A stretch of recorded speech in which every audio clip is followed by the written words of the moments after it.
እኔ የምላችሁ ለምንድነው ሰብስክራይብ ማታደርጉት? ለምንድነው ላይክ ማታደርጉት? በቅድሚያ የአብርሽ ቤተሰቦችና የሄርሜላ ቤተሰቦች ይህን ቻናል ሰብስክራይብ፣ ላይክ፣ ሼር እያደረጋችሁ አበረታቱት። ጠቃሚ የሆነ መረጃ ነው ማመጣላችሁ ማለት ነው። በቅድሚያ አሰላሙ አለይኩም ወራህመቱላሂ ወበረካቱ። እንዴት ናችሁ? ሰላም ናችሁ? ለመልካም ሁሉ ሰላም አለው አልሐምዱሊላህ። እውነት ለመናገር አብርሽ ስቆ ስላየሁት በጣም ደስ ብሎኛል። እኔ በጣም ማለት ነው። በሁለተኛ ደረጃ ደግሞ ሄርሜላ የአብርሽ ድምቀት ናት ስንላችሁ በምክንያት ነው። ለምን ካላችሁ ከታመመበት እንዲነሳ እያበረታታች እያለች እያመጣችሁ ያለ የሚዲያው ድምቀት ማናት? ሄርሜላ ናት። ገባችሁ አይደለ? በሁለተኛ ደረጃ ደግሞ ባሏ ሊከሳት ነው። በጣም ተደጋጋሚ ጠይቃችሁ ጥያቄ ነው፣ እኔ ልመልስላችሁ። በመጀመሪያ ደረጃ ሄርሜላ ባል የላትም፣ ፍቅረኛም የላትም። ለመጀመሪያ ጊዜዋ ፍቅረኛዋም ባሏም አብርሽ ነው። በሁለተኛ ደረጃ ደግሞ ሳታውቁ ዝም ብላችሁ አንስታችሁ የምታወሩ ሰዎች አላችሁ። ሄርሜላ ባል አላት፣ ሄርሜላ ሌላ ፍቅር አላት ምናምን የምትሉ፣ ባሏ ሊከሳት ነው የምትሉ የውሸት መረጃ አምታችሁ አትናገሩ። ለምን ሄርሜላ ባል የላትም ኦር ጓደኛም የላትም። ገባችሁ አይደለ? አንዳንዴ ስታወሩ አስተውላችሁና አይታችሁ ቢሆን መልካም ነው። ለምን ሩታን ስለምትወዷት ብቻ ማለት ነው። ሩታን ለመከላከል መዋሸት አይጠበቅባችሁም። ሩታን በቃ ጀግና ጎበዝ ለማለት አንደኛውን እየጣላችሁ አይደለም ያችኛውን ማበረታታት ያለባችሁ። እውነት ከሆነ እውነቱን እንቅጭ መናገር ካለባችሁ ኦፍ ኮርስ ተናገሩ። ከዛ ውጭ ግን ሄርሜላ ባል ሳይኖራት ባሏ ሊከሳት ነው ብላችሁ መረጃ መስጠት አይደብርም? በሁለተኛ ደረጃ ደግሞ እሰቡ እንግዲህ አብርሽ ብቻውን ከሆነ አይስቅም። ሄርሜላ ካለሽ ግን ይስቃል። ለምን ካላችሁ ሄርሜላን ስለሚወዳት። ሁለተኛ እሱ ታሞ ጥላው አልሄደችም። እስካሁን ከጎኑ ናት። እስካሁን ሆቴል ነው ያለው አብርሽ ማለት ነው። እና ስለዚህ ምንድነው ደመቁ ሀዘን ላይ ናት። ምንም ማድረግ አይቻልም። ታልቅስ። አዎ ደመቁ ታልቅስ። አለቀ ደቀቀ። ምክንያቱም አብርሽ ይችላል። አብርሽና ሄርሜላ ይችላሉ። በቃ አሁን ዘመኑ የነሱ ነው። ሩታ አልፎባታል። ገባችሁ? ለምን ለአብርሽ የሩታ እናት ነው መረጃ እየሰጡት ያለ። ሩታ ስትወጣ፣ ሩታ ስትገባ፣ ሩታ የሆነ ነገር ስታደርግ እንደዚህ እያሉ ይደውሉለታል። ስለዚህ ማናቱ ምንድነው? አብርሽ መልካም ሰው ስለሆነ ነው የወደዱት። መልካም ሰው ባይሆን አይወዱትም። ስለዚህ እኔ ከአብርሽ ጎን ነኝ፣ ከሄርሜላም ጎን ነኝ። ገባችሁ? ስለዚህ እወቁ። በሁለተኛ ደረጃ ደግሞ ሄርሜላ ዛሬ እንደዚህ ብላ ስለመጣች እየሳቃችሁ ነበረ። አንዳንዴ ህይወት እንደዚህ ናት። ፈታ ዘና ኮራ ማለት ነው ያለባችሁ። ህይወትን እንደዚህ ተሸማቃችሁ አልቅሳችሁ እንደ ሩታ ኛኛኛኛኛ እያላችሁ ህይወት አይደለም። እንደዚህ አንዳንዴ ስትስቁ ስትጫወቱ ምን ስትሉ ነው የሚያምርባችሁ። ገባችሁ አይደለ? እንደ ሩታ 24 ሰዓት ጭቅጭቅ፣ ንዝንዝ፣ ንትርክ ያስጠላል። ንትርክ ሲጀምር እድሜ ይቀጫል ማለት ነው። እድሜ ወደ ላይኛው ዓለም ይወስዳል። ስለዚህ አብርሽ ምርጥ ምርጫ ነው የመረጥከው። ሄርሜላን የመረጥክበት ነገር ተመችቶኛል። አስባችሁታል? ሲያመው አሞት እኮ ከበጣገቡ እኮ አልተለየሽም። እስካሁን አብራው ነው ያለችው።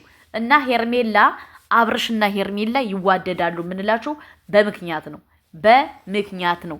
ደመቁ ደግሞ እንግዲህ እያለቃቀሰች ነው። መልካም መቃጠል። ቅድም የሆነ ቪዲዮ ተለቋይቼ ማለት ነው።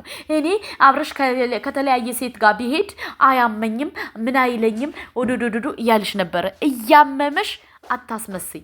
በደንብ ቅጥል እያልሽ ውስጥሽ እየተቃጠለ ለምን ታስመስያለሽ? ለምን እውነቱን አትናገሪም? እኔ ባንቺ ቦታ ብሆን ይቅርታ አድርጊልኝ፣ ሆዴ ቲማቲም ነው። እውነቱን ነው የምናገረው። ለምንድን ነው የምዋሸው? አንቺ አንጀትሽ እየተቃጠለ እየእርር እያልሽ አብርሽ ከሌላ ሰው ሲሆን ለምን እኔ አብርሽ ከተለያየ ሰው ጋር ቢሆን ችግር የለብኝም። ብቻ ከእናት ከአባቴ ቤት እስከምወጣ ይጠብቀኝ። ከዛ በኋላ ልጁ መጥቶ የማይባል ነገር እኮ ነው የምትል። አሰጡ አዛሉ ማለት ነው።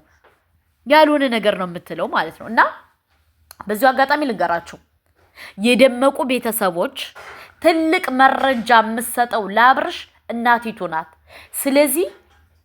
ስለዚህ አብርሽ ማናቱ ምንድነው?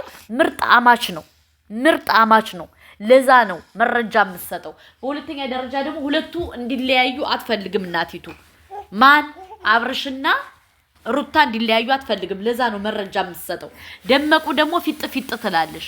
ደመቁ ደምቃለሽ፣ ዝም ብላ ፊጥ ፊጥ ትላለች። ገባችሁ? ደመቁ ፊጥ ፊጥ ስለምትል እናቲቱ ደግሞ ፊጥ ፊጥ አትበይ። የሚያዋጣሽ ባልሽ ነው፣ የሚያዋጣሽ ትዳርሽ ነው፣ የሚያዋጣሽ አብርሽ ነው። ሌላ ሰው አያገባሽም። የሚያገባሽ ስለሌለ ግዴታ አብርሽን እንንከባከበዋለን ብላ መረጃ ሰጠሽ። አዎ መረጃ ሰጠሽ። ስለዚህ እውነቱን እውነት ውሸቱን ውሸት ነው ማለት ያለብን። አለቀ ደቀቀ። ገባችሁ? አለቀ ደቀቀ። እውነቱን እውነት ውሸቱን ውሸት እንላለን እኛ የሶሻል ሚዲያ ሰዎች ነን።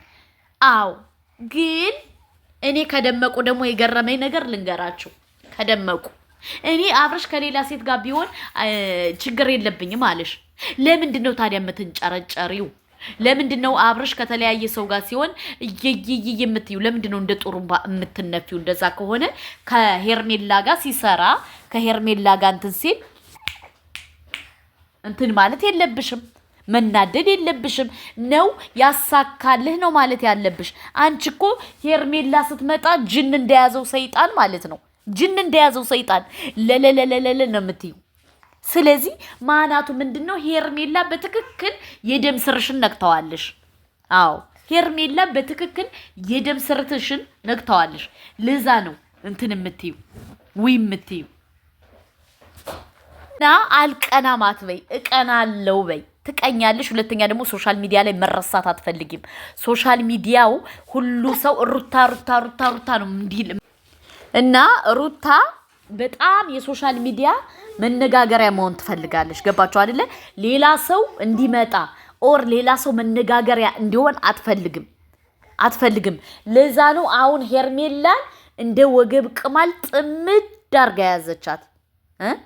እንዲያው ከምሬ ነው የምነግራችሁ። በጣም ነው እኔ ይገረመኝ። ቅድም እኮ እኔ ሆዴ አሳዝነኝ፣ ሆዴ ምልስ ብሎ የሆነ መረጃ ሲነገረኝ በጣም ገረመኝ። ለምን ከቡታጅራ ዩቲዩበር ሁልጊዜ እሷ መነጋገሪያ መሆን ነው የምትፈልገው። ማን? ደመቁ አዛለች እሷና እሷ እንድትሆን ነው የምትፈልገው። ሌላ ሰው እንዲመጣ ስለማትፈልግ ነው ሄርሜላን የጠመደቻት። ውዶቼ ሄርሜላን እንደ ወገብ ቅማል ጥምድ አድርጋ ያዘቻት። ለዛ ነው ግን ሄርሜላ ትችላለች።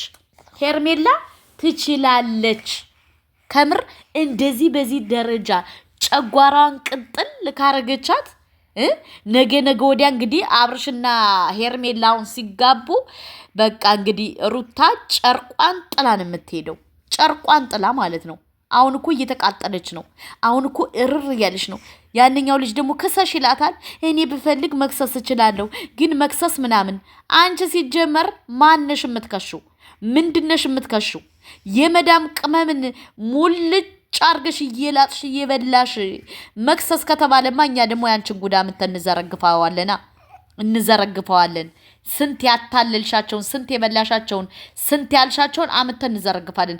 ሄርሜላን እመኑኝ፣ ሩታ ሄርሜላን ከነካች እኛንን እንትን ምንላት የምናሳቀቃት ሶሻል ሚዲያ ላይ መረጃውን እያመጣን ነው የምንዘረግፍላት። ሄርሜላ ጋር እንዳትወዳደሪ፣ አርፈሽ ትሰሪ እንደሆን ስሪ፣ ችግር የለም። ሄርሜላን ግን አሸማቀቃለሁ ብለሽ የተነሳሽ ጊዜ የዛን ጊዜ ነው ያንቺ እህሏ የሚያልቀው። አለቀ ደቀቀ። ሄርሜላ ትችላለሽ። ሄርሜላ የዘመኑ እንትን ናት፣ ጀግና ናት። እንዴ በዚህ ደረጃ ጨጓራሽን ከጣለችሽ ካላጠችሽ በቃ ሄርሜላ ትችላለሽ። እውነቱን አምነሽ ተቀበይ። አንቺ ሁል ጊዜ የምትፈልጊው አንቺ ብቻ መነጋገሪያ እንድትሆኝ ነው አይደለ? አትሆኝም። ደመቁ ደምቃለች። አትሆኝም። እንዴ ደመቁ እኮ ዕዳ አገባችን። ለምን ካላችሁ እኔም ብቻ በቃ እኔም ብቻ አብርሽ፣ እኔም ብቻ ይውደድ፣ አብርሽ ብቻ ከኔ ጋር ይስራ ምናምን ስትገረፊ ታወሪዋለሽ። አብርሽ ከተለያየ ሰው ጋር ይሰራል። ከዛ ውጭ አርፈሽ ተቀመጭ። እንደው መቀመጥ አርፈሽ ማትቀመጭ ከሆነ ደግሞ ቤቱን ለቀሽ ውልቅ ማለት ነው። ደመቁ በቃ እንዴ ሁልጊዜ አንቺ ርዕስ እንድትሆኝ ነው እንዴ የምትፈልጊው? ሁልጊዜ ኛኛኛኛኛኛ ታያለሽ። እኛ ደግሞ አሁን ወደ ሄርሜላ ተገልብጠናል። ተይን፣ አለቀ ደቀቀ። ሄርሜላን አንቺ ልትተኪያት አትችይም። ሄርሜላ ትችላለሽ። የዘመኑ ጀግና ብለናታል። ሄርሜላ የመዳም ቅመሞች አትበላ ምናትል እንዳንቺ አትስገበገብ፣ ወርቅ አታስልክ። የመዳም ቅመም ጀግና ናት።